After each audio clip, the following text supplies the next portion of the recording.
नमस्कार संस्कृत प्रेमियों, आप सभी का हमारे YouTube चैनल संस्कृत मंदाकिनी पे स्वागत है। आप लगातार हमारे साथ पढ़ रहे हैं और हम लोग इस समय पे सांकारिका पढ़ रहे हैं। सांकारिका में इसके पहले हम लोगों ने जो चौथी कारिका है, चौथी कारिका तक हम लोगों ने पढ़ा था। चौथी कारिका में हम लोगों ने ये देखा था कि सांख्य के अनुसार कितने प्रकार के प्रमाण होते हैं। तो हमने ये देखा था कि जो सांख्य के आचार्य हैं महर्षि कपिल, उन्होंने सांख्य दर्शन के अनुसार सांख्य दर्शन में 3 प्रकार के प्रमाणों को स्वीकार किया है। 3 प्रकार के प्रमाण कौन कौन से हैं? तो जिसमें आया था दृष्ट, दृष्ट का मतलब है प्रत्यक्ष प्रमाण। इसके बाद अनुमान प्रमाण, उन्होंने कहा था कि अनुमान प्रमाण, और अनुमान प्रमाण में मतलब ये भी आया था कि जो अन्य जितने भी प्रमाण हैं, जैसे कि बहुत सारे दर्शन हैं, कोई 4 प्रमाण स्वीकार करता है, कोई 2 ही करता है, कोई 1 करता है, कोई 6 प्रमाण भी स्वीकार करता है, कोई 5 करता है। तो इस प्रकार यहाँ पर आचार्य महर्षि कपिल ने केवल 3 प्रमाणों को स्वीकार करके ऐसा कहा था कि जितने भी अन्य प्रमाण बचते हैं उन सारे प्रमाणों की सिद्धि इन 3 प्रमाणों में ही हो जाती है। तो दृष्ट का मतलब होता है प्रत्यक्ष प्रमाण, इसके बाद अनुमान प्रमाण, और तीसरा आया था आप्तवचन। आप्तवचन मतलब होता है शब्द प्रमाण। तो सांख्य के आचार्य केवल 3 ही प्रमाण स्वीकार करते हैं। इन्हीं 3 प्रमाणों में अन्य सभी प्रमाणों का अंतर्भाव कर लेते हैं। अब ये जो 3 प्रकार के हम लोगों ने प्रमाण पढ़ा था, अब वो प्रमाणों के विषय में देखेंगे कि वो प्रमाण कैसे जो है उनके विषय में यहाँ पर आचार्य आगे क्या कहते हैं। ठीक है, कैसे वो प्रमाण सिद्ध होते हैं।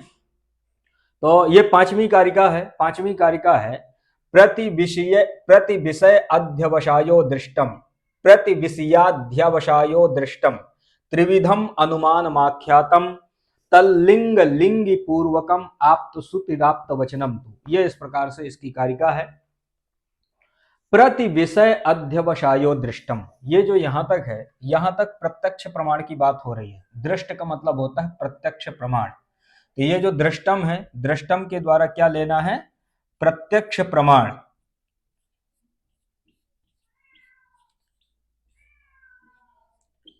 तो ये याद रखना कि यहां पर दृष्ट का मतलब क्या होता है? दृष्ट का मतलब है प्रत्यक्ष प्रमाण।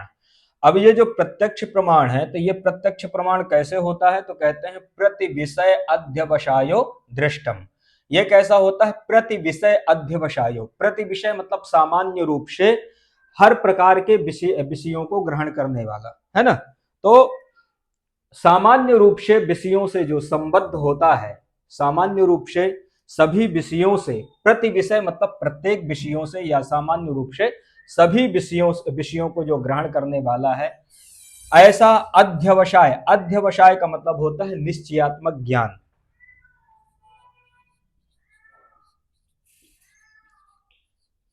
अध्यवसाय, मैं ये इसलिए लिख रहा हूं क्योंकि ये आजकल पूछ रहा है, इसी टाइप से आजकल क्वेश्चन बन रहे हैं कि अध्यवसाय का मतलब क्या है। तो अध्यवसाय का मतलब है निश्चयात्मक ज्ञान। इनको नोट कर लेना, ठीक। जो भी मैं यहाँ पर लिख रहा हूं इसको बढ़िया से दिमाग में बैठा लेना कि ये जो यहाँ पर शब्द हैं, ये शब्द विशेष रूप से पूछते हैं कि इनका अर्थ क्या है। तो प्रति विषय मतलब प्रत्येक विषयों को सामान्य रूप से ग्रहण करने वाला। अध्यवसाय मतलब जो निश्चयात्मक जो ज्ञान होता है, मतलब निश्चय रूप से जो ज्ञान होता है, उसको कहते हैं दृष्टम, मतलब प्रत्यक्ष प्रमाण।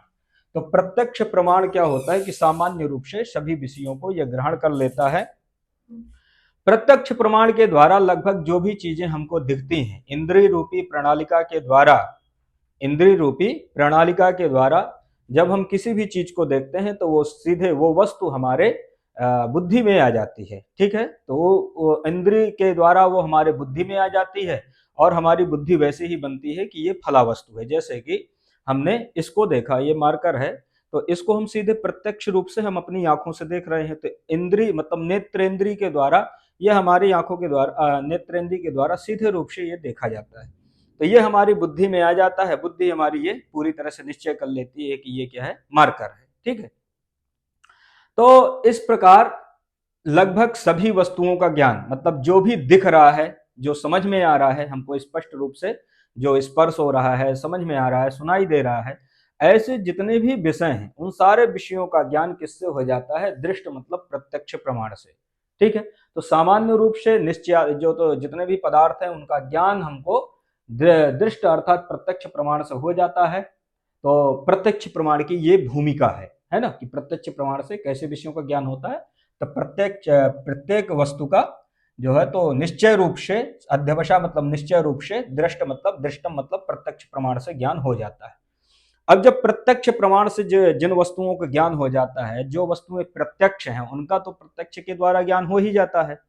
लेकिन जो प्रत्यक्ष नहीं है, जिनको हमने देखा नहीं है, ऐसे विषयों का ज्ञान किससे हो, किस प्रमाण से हो? तो ऐसे विषयों का ज्ञान होता है अनुमान से। ठीक है, ऐसे विषयों का ज्ञान किससे होता है?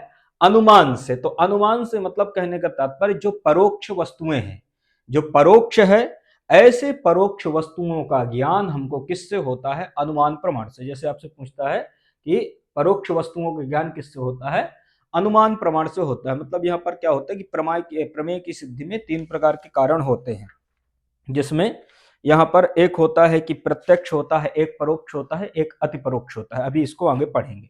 तो अनुमान प्रमाण से, अनुमान प्रमाण है, अनुमान प्रमाण से कैसे विषयों का ज्ञान होता है? जो अतीन्द्रिय हो। अतीन्द्रिय का मतलब जो इंद्रिय गम्य ना हो, जो इंद्रिय गम्य ना हो। तो जो इंद्रिय गम्य ना हो मतलब इंद्रियों के द्वारा जो ना देखे समझे जाते हो, है ना, ऐसे पदार्थों का, ऐसे विषयों का ज्ञान, ऐसे पदार्थों का ज्ञान किससे होता है? तो ऐसे पदार्थों का ज्ञान होता है अनुमान प्रमाण से। तो अनुमान प्रमाण से कैसे पदार्थों का ज्ञान होता है? जो इंद्रिय गम्य नहीं है।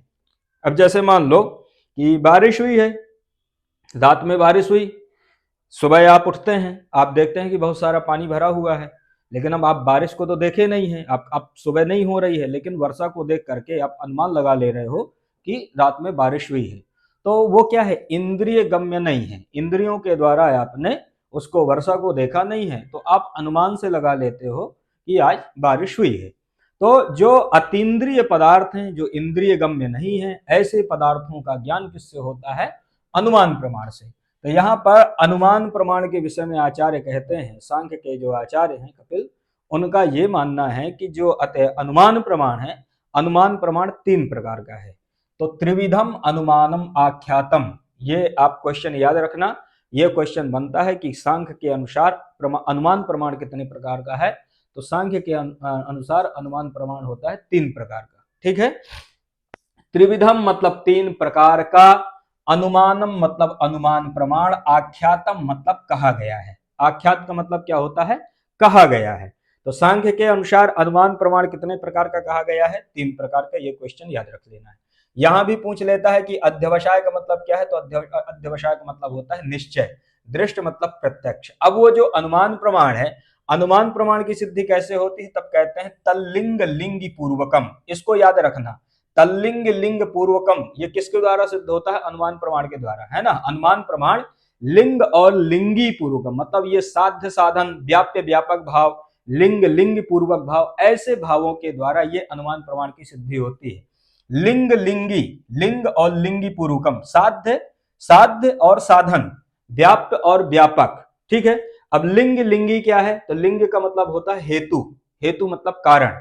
जैसे कि आपने ये देखा कि धुआं उठ रहा है, आप जैसे कहीं बाहर गए, पर्वत पठार आदि में, आप वहां देखते हो कि पर्वत से धुआं उठ रहा है। अब आप धुएं को देख करके क्या अनुमान कर रहे हो? कि यहाँ पर आग लगी हुई है। ठीक है, धुआं उठ रहा है, इसका मतलब वहां पर आग लगी हुई है। तो जो धुआं है वो क्या है? लिंग है। लिंग मतलब चिन्ह है। उसी को यहाँ पर सांख्य की भाषा में, दर्शन की भाषा में हेतु या कारण भी कहते हैं। ठीक है, तो उसी को क्या कहते हैं? हेतु, कारण, साधन, उसी को लिंग भी कहते हैं, मतलब चिन्ह। तो लिंग मतलब धूम, है ना, लिंग मतलब धूम को देख करके आप लिंगी, लिंगी का मतलब क्या हो जाएगा? अग्नि। लिंगी मतलब अग्नि, जिसको बन्ही भी कहते हैं। तो लिंग क्या हो जाएगा? ये क्या हो जाएगा? हेतु, और ये हो जाएगा अग्नि, क्या हो जाएगा? साध्य, या ये साधन, ये साध्य, है ना। इसी तरह से ये व्यापक, ये व्याप्य, इस प्रकार से आप इसका अनुमान लगा लेते हैं। तो ये जो लिंग और लिंगी के द्वारा किसका ज्ञान होता है? अनुमान प्रमाण का ज्ञान होता है। तो ये याद रखना कि लिंग लिंग पूर्वकम कौन सा प्रमाण ज्ञात होता है? तो लिंग लिंग पूर्वकम अनुमान प्रमाण ज्ञात होता है। ठीक है, तो ये जो लिंग तल्लिंग लिंग पूर्वकम ये जो पंक्ति है ये अनुमान प्रमाण के विषय में है। अनुमान प्रमाण कितने प्रकार का है? 3 प्रकार का है। अब इसके बाद कहते हैं अनुमान प्रमाण हो गया, इसके बाद कहते हैं आप्त श्रुति ही आप्त वचनंतु। आप्त श्रुति ही आप्त वचनंतु। आप्त श्रुति ही आप्त वचनम मतलब आप्त प्रमाण। जो आप्त वचन है, आप्त वचन का मतलब होता है शब्द प्रमाण। तो आप्त वचन के द्वारा क्या लेना है? शब्द प्रमाण। शब्द प्रमाण को ही आप्त वचन बोला जाता है। शब्द प्रमाण को ही क्या कहा जाता है? आप्त वचन। तो यह भी याद रखना कि जो आप्त वचन है अर्थात जो शब्द प्रमाण है, जो आगम प्रमाण है, वो कैसा होता है? आप्त श्रुति। अब जैसे कि जो प्रत्यक्ष रूप से इंद्रियों के द्वारा हम किसी पदार्थ को देखते हैं, किसी विषय को देखते हैं, उनकी सिद्धि तो सीधे प्रत्यक्ष प्रमाण से हो जाती है। जो अतीन्द्रिय हैं, हम प्रत्यक्ष रूप से जिनको नहीं देख पाते हैं, उनकी सिद्धि किससे होती है? तो उनकी सिद्धि हो जाती है अनुमान प्रमाण से, है ना। जो परोक्ष हैं, जो अतीन्द्रिय हैं, उनकी सिद्धि हो जाती है अनुमान प्रमाण से। उसीलिए कहा तल्लिंग लिंग पूर्वकम। अब जैसे मान लो कि जो विषय ऐसे हैं जिनको ना प्रत्यक्ष प्रमाण के द्वारा देखा जा सकता और ना ही उसको अनुमान के द्वारा ही देखा जा सकता, आप अनुमान भी वहां पर नहीं लगा सकते, तो ऐसे पदार्थों की सिद्धि किससे होती है? जैसे मैं आपको बताऊं आत्मा के विषय में, ईश्वर के विषय में, ठीक है, मोक्ष के विषय में। तो आत्मा है नहीं है, ईश्वर है नहीं है, मोक्ष है नहीं है, ठीक है, स्वर्ग है नहीं है, ऐसे पदार्थों की सिद्धि आप प्रत्यक्ष प्रमाण के द्वारा नहीं बतला सकते। आप प्रत्यक्ष इनको दिखला ही नहीं सकते और प्रत्यक्ष के साथ आप अनुमान भी नहीं आप यहां पर बता सकते। ये अनुमान के द्वारा भी गम्य नहीं है। तो ऐसे पदार्थों की सिद्धि होती किससे है? कैसे आपको पता चलता है कि ईश्वर है कि नहीं है, ठीक, स्वर्ग है कि नहीं है, मोक्ष है कि नहीं है, आत्मा है कि नहीं है? तो ऐसे पदार्थों की सिद्धि किससे होती है? आप्त वचन। आप्त वचन का मतलब होता है शब्द प्रमाण। अब वो शब्द प्रमाण किसके होने चाहिए? आप्त श्रुति। ऐसा कोई व्यक्ति जो कभी झूठ ना बोलता हो। समझ में आया? मतलब आपको पूरी तरह से विश्वास है कि ये व्यक्ति झूठ नहीं बोलते, जो भी कहते हैं पूरी तरह से सत्य कहते हैं। जैसे कि एक प्रमाण दूं पौराणिक, युधिष्ठिर। युधिष्ठिर का नाम आप सबने सुना होगा। युधिष्ठिर के विषय में आप ये भी सुने होंगे कि वो झूठ नहीं बोलते, वो कभी झूठ नहीं बोलते थे। उसी चक्कर में द्रोणाचार्य के पुत्र अश्वत्थामा मारे गए, ठीक है। उसके पहले क्या खेल हुआ था ये भी आपको पता ही होगा कि अश्वत्थामा हतो नरो कुंजरोगा। तो अब ये ऐसे पुरुष यदि किसी बात को बोल देते हैं जो कभी झूठ नहीं बोलते, तो ऐसे पुरुषों के वाक्य, ऐसे महापुरुषों के जो वाक्य हैं वही आप्त वचन है, वही शब्द प्रमाण है। ऐसा पुरुष जो कभी झूठ ना बोलता हो, है ना, सत्य बोलता हो, यथार्थ बोलता हो, तो जो यथार्थ वक्ता है, जो आप्त पुरुष है, ऐसे आप्त पुरुष यथार्थ वक्ता के जो वाक्य होते हैं, जो वो कहता है, उसको कहते हैं शब्द प्रमाण। और शब्द प्रमाण ही इनमें प्रमाण होता है। किनमें प्रमाण होता है? ईश्वर के विषय में, मोक्ष के विषय में, आत्मा के विषय में, स्वर्ग के विषय में। वो यदि हमको बतला दिए, हमारे गुरुजन, हमारे शास्त्र यदि हमको बतला दिए कि ये है, ईश्वर है, मोक्ष है, स्वर्ग है, ठीक है, और भी जितनी चीजें हैं, तो इनको हम शब्द प्रमाण के द्वारा, आगम प्रमाण के द्वारा, आप्त प्रमाण के द्वारा मानते हैं, ठीक है। तो ऐसे प्रमाण, ऐसे जो पदार्थ हैं, ऐसे जो विषय हैं, ऐसे विषयों की सिद्धि हमको होती है शब्द प्रमाण से।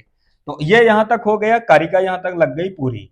अब यहां पर एक चीज ये समझना है कि आचार्य जो ये कह रहे हैं कि त्रिविधम अनुमानम आख्यातम, कि अर्थात अनुमान प्रमाण 3 प्रकार का, आख्यातम मतलब कहा गया है।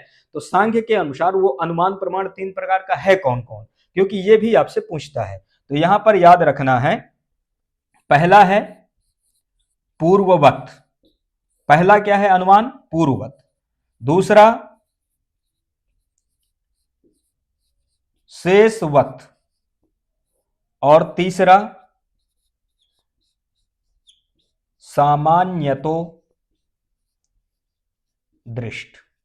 ये 3 प्रकार का अनुमान प्रमाण है। इसको बिल्कुल दिमाग में रख लो, नोट कर लो। ये पूछा भी जाता है कि 3 प्रकार का अनुमान प्रमाण कौन कौन सा है। तो पूर्ववत, शेषवत और सामान्यतो दृष्ट। तो ये तीन प्रकार का क्या है, अनुमान प्रमाण है। अब जैसे पूर्ववत क्या है, पूर्ववत अनुमान क्या है, तो पूर्ववत अनुमान में ये हो जाता है कि जैसे आप कभी पर्वत पर गए, पर्वत पर आप जाके देखते हो कि धुआं उठ रहा है, तो धुआं उठने से आप किसका अनुमान करते हो कि पर्वत में बंधी मतलब आग है। क्यों? क्योंकि आप उसके पहले रसोई घर में, ठीक है, महानस में, महानस उसके लिए रसोई घर कहते हैं, कि रसोई घर में आपने ये देखा कि यदि धुआं उठता है रसोई घर में तो अग्नि रहती है। तो आप पहले से ही देखे रहते हो, पूर्वत है वो आपका ज्ञान, कि पूर्व में ही आप ये देखे रहते हो कि धुआं है तो अग्नि है। पर्वत में भी आप जाके देखते हो कि यदि धुआं उठ रहा है, ठीक है, धूम है, तो निश्चित है कि अग्नि है। तो ऐसा जो अनुमान होता है उसको कहते हैं पूर्ववत अनुमान। शेषवत अनुमान में जैसे होता है जीवित जीवित शरीरम सात्मकम प्राणादि मत्वात्, एक इसका उदाहरण है, जीवित शरीरम सात्मकम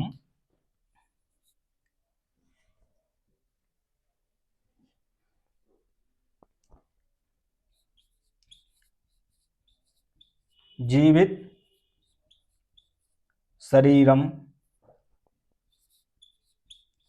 सात्मकम प्राणादि मत्वात्।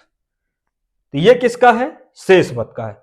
पूर्ववत का क्या है, यत्र धूमा यत्र यत्र धूमः तत्र तत्र अग्नि, इस प्रकार से इसका लगा लेना, ठीक। जीवित शरीरम सात्मकम प्राणादि मत्वात्, इसका मतलब ये होता है कि जीवित शरीरम सात्मकम, जो जीवित शरीर होता है वो कैसा होता है, सात्मकम अर्थात आत्मा से युक्त होता है, ठीक है।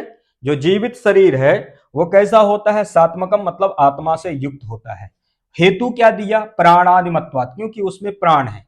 आप जीवित हो इसका मतलब आप आत्मा से युक्त हो, आत्मा से युक्त हो, कारण क्या है इसमें, हेतु क्या है इसमें, क्योंकि आपके अंदर प्राण है। आपके अंदर प्राण नहीं है इसका मतलब आप मर चुके हो, आप जीवित नहीं हो। तो ये जो अनुमान होता है ये कैसा अनुमान है, शेषवत अनुमान है। तो जीवित शरीरम सात्मकम प्राणादि मत्वात्, ये कैसा अनुमान है, शेषवत। सामान्य तो दृष्ट अनुमान होता है कि सामान्य रूप से जो तो किसी विषय का ज्ञान हो जाना, जैसे कि आप कार्य को देख करके कारण का अनुमान कर लेना, कार्य को देख करके कारण का अनुमान, जैसे आपने घट देखा, अब आपने घट देखा तो घट को देख करके आप किसका अनुमान कर लो, कुम्हार आदि का। घट को देख करके कुम्हार का अनुमान कर लो, मतलब कार्य को देख करके इसके जो कारण है कि अब घट है तो इसको किसी ने बनाया ही होगा।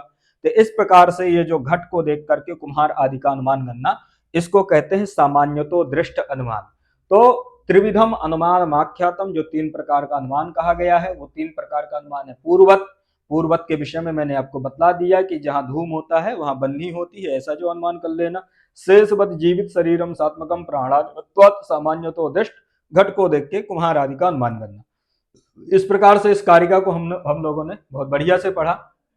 आशा करता हूं कि आपको ये बहुत अच्छे से समझ में आया होगा, क्योंकि मैंने इसको बहुत बढ़िया से समझा है। तो मैंने यदि बहुत बढ़िया से समझा है तो मुझे पूर्ण विश्वास रहता है कि आप बहुत बढ़िया से आप भी समझ जाओगे। तो यदि आपको अच्छा लगा हो तो थोड़ा सा आप भी अपनी तरफ से प्रयत्न कर सकते हैं कि वीडियो को लाइक कर दें, शेयर कर दें और सब्सक्राइब कर दें, ताकि जो और अन्य लोग हैं जहां तक ये वीडियो नहीं पहुंच पा रहे हैं उन लोगों तक भी ये वीडियो पहुंच जाए, उनको भी कुछ फायदा हो जाए, कुछ हमको भी फायदा हो जाए। तो इसी के साथ लाइक कर दें, शेयर और सब्सक्राइब कर दें। फिर इसके बाद अगली कारिका को देखते हैं।